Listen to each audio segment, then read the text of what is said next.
கொள்ளும் எவரும் அழியாமல் நிலை வாழ்வு பெறும் பொருட்டு அந்த மகனையே அளிக்கும் அளவுக்கு கடவுள் உலகின் மேல் அன்பு கூர்ந்தார்.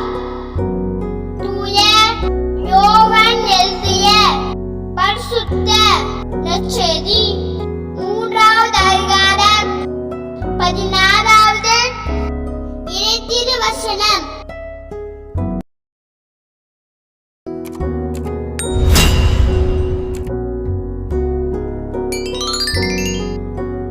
தம் ஒரே மகன் மீது நம்பிக்கை கொள்ளும் எவரும் அழியாமல் நிலை வாழ்வு பெறும் பொருட்டு அந்த மகனையே அளிக்கும் அளவுக்கு கடவுள்